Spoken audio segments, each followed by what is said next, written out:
बच्चों, मैं आपकी ऑनलाइन हिंदी की अध्यापिका मंजूषा कलशेट्टी, जिला परिषद प्राथमिक विद्यालय हड़मगांव। तो बच्चों, आज जो हम कविता पढ़ने जा रहे हैं उस कविता के बारे में मैं आपको कुछ बताना चाहती हूँ। तो बच्चों, हम कभी कभी बहुत उदास हो जाते हैं। आप भी उदास होते होंगे ना? तो आप किस लिए उदास होते हैं? तो हम कभी कभी इसलिए उदास होते हैं कि हम जो चाहते हैं, जो सपना देखते हैं, वो हमें नहीं मिलता, तो हम उदास हो जाते हैं। कुछ लोगों को तो ऐसा लगता है जैसे उनकी जिंदगी ही खत्म हो गई हो, लेकिन ऐसा नहीं होता है। हमारे जीवन में बहुत कठिनाई आती है, उसे पार करते करते हमें जीवन में आगे बढ़ना होता है। इसी पर आधारित आज हम यही कविता पढ़ने जा रहे हैं, जिसका हिंदी सुलभ भारती 7वीं कक्षा। पढ़ो, समझो और गाओ। कविता 8वीं, जीवन नहीं मरा करता। इसके कवि है गोपालदास सक्सेना, नीरज। कवि गोपालदास नीरज।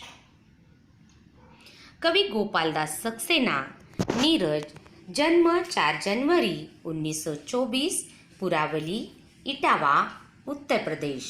रचनाएं बादल बरस गयो, नीरज रचनावली, नीरज की गीतिकाएं, दर्द दिया है। कवि गोपालदास सक्सेना परिचय। पद्मभूषण गोपालदास सक्सेना नीरज जी कवि सम्मेलनों के मंचों पर काव्यवाचक एवं विख्यात गीतकार हैं। प्रस्तुत कविता में कवि ने विविध उदाहरणों के माध्यम से जीवन की समस्याओं और इनकी शाश्वतता की ओर संकेत किया है। बच्चों, हम पहले कविता पढ़ते हैं और कविता किस प्रकार पढ़ना है आप ठीक तरह से सुनिए और उसी प्रकार पढ़ने की कोशिश भी कीजिए। छिप छिप अश्रु बहाने वालों, मोती व्यर्थ लुटाने वालों, कुछ सपनों के मर जाने से जीवन नहीं मरा करता है। माला बिखर गई तो क्या है, खुद ही हल हो गई समस्या। आंसू गर नीलाम हुए तो समझो पूरी हुई समस्या। रूठे दिवस मनाने वालों, फटी कमीज सिलाने वालों, कुछ दीपों के बुझ जाने से आंगन नहीं मरा करता है। खोता कुछ भी नहीं यहाँ पर, केवल जिल्द बदलती पोथी। जैसे रात उतार चांदनी, पहने सुबह धूप की धोती। वस्त्र बदल कर आने वालों, चाल बदल कर जाने वालों, चंद खिलौनों के खोने से बचपन नहीं मरा करता है। कितनी बार गगरियां फूटी, शिकन न पर आई पनघट पर। कितनी बार किश्तियां डूबी, चहल पहल वो ही है तट पर। तम की उम्र बढ़ाने वालों, लौ की आयु घटाने वालों, लाख करे पतझर कोशिश पर उपवन नहीं मरा करता है। लूट लिया माली ने उपवन, लूटी न लेकिन गंध फूल की। तूफानों तक ने छेड़ा पर, खिड़की बंद न हुई धूल की। नफरत गले लगाने वालों, सब पर धूल उड़ाने वालों, कुछ मुखड़ों की नाराजी से दर्पण नहीं मरा करता है। तो चलो बच्चों, अब मैं आपको इस कविता का भावार्थ सुनाऊंगी। भावार्थ यानी कविता का अर्थ। इस कविता की पंक्तियां कुछ इस प्रकार है। छिप छिप अश्रु बहाने वालों, मोती व्यर्थ लुटाने वालों, कुछ सपनों के मर जाने से जीवन नहीं मरा करता है। इस पंक्तियों का अर्थ इस प्रकार है। यदि हमारा कोई सपना पूरा न हो पाए, समय से पहले ही टूट जाए, तो हमें निराश नहीं होना चाहिए। छिप छिप कर रोना नहीं चाहिए। आंसू रूपी मोतियों को व्यर्थ नहीं बहाना चाहिए। कुछ सपने यदि पूरे नहीं हो सके तो जीवन समाप्त नहीं हो जाता। अगली पंक्तियां कुछ इस प्रकार है। माला बिखर गई तो क्या है, खुद ही हल हो गई समस्या। आंसू गर नीलाम हुए तो समझो पूरी हुई समस्या। नीलाम होना, नीलाम होना इसका अर्थ है बिक जाना। इस पंक्तियों का अर्थ कुछ इस प्रकार है। माला यदि टूटकर बिखर गई तो चिंता नहीं करनी चाहिए। यदि हमारे आंसुओं पर लोगों का ध्यान जाता है तो समझना चाहिए हमारी तपस्या पूरी हो गई। परिस्थितियों से हारकर रूठ कर बैठ जाना समस्या का हल नहीं होता है। इस कविता की अगली पंक्तियां कुछ इस प्रकार है। रूठे दिवस मनाने वालों, फटी कमीज सिलाने वालों, कुछ दीपों के बुझ जाने से आंगन नहीं मरा करता है।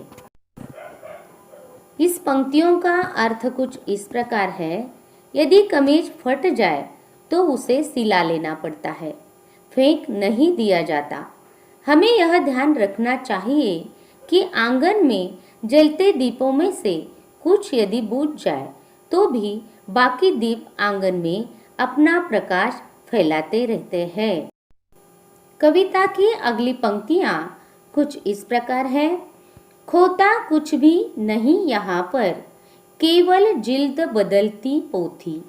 जैसे रात उतार चांदनी, पहने सुबह धूप की धोती। जिल्द, जिल्द यानी पुस्तक का बाह्य आवरण।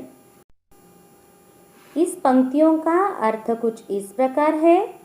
इस दुनिया में कुछ भी समाप्त नहीं होता, केवल उसका रूप बदलता रहता है। रात के बाद दिन का आना ऐसा लगता है मानो रात ने चांदनी रूपी वस्त्र उतारकर धूप रूपी वस्त्र पहन लिए हो। इस कविता के अगली पंक्तियां कुछ इस प्रकार है। वस्त्र बदलकर आने वालों, चाल बदलकर जाने वालों, चंद खिलौनों के खोने से बचपन नहीं मरा करता है। इस पंक्तियों का अर्थ कुछ इस प्रकार है। हमें यह समझना चाहिए कि बचपन में खेलते समय कुछ खिलौने टूट जाते हैं, कुछ खो जाते हैं, परंतु बच्चों के आनंद पर कोई असर नहीं होता है। इस कविता की अगली पंक्तियां कुछ इस प्रकार है। कितनी बार गगरियां फूटी, शिकन न पर आई पनघट पर। कितनी बार किश्तियां डूबी, चहल पहल ओ ही है तट पर। शिकन, शिकन यानी सिलवट, चिंता। पनघट, पनघट यानी पानी भरने का स्थान। किश्तियाँ, किश्तियाँ यानी नाव। इस पंक्तियों का अर्थ कुछ इस प्रकार है। पनघट पर पानी भरने वालों का हमेशा आना जाना लगा रहता है। जाने कितनी गगरियाँ वहाँ आए दिन टूटती रहती है, परंतु पनघट उनका कभी शोक नहीं मनाता। वहाँ की चहल पहल पर कोई फर्क नहीं पड़ता है। इस कविता की अगली पंक्तियाँ कुछ इस प्रकार है।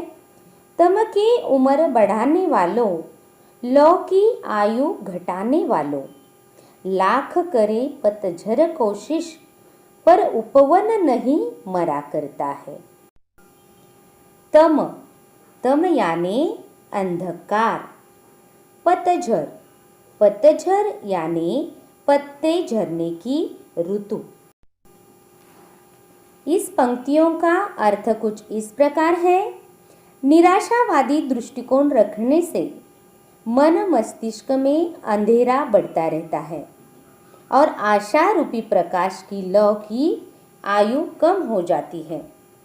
पतझड़ आता है, उपवन के पुष्प पत्ते सब झड़ जाते हैं, परंतु वसंत के आते ही सभी वृक्ष नए कोमल पत्तों से लद जाते हैं।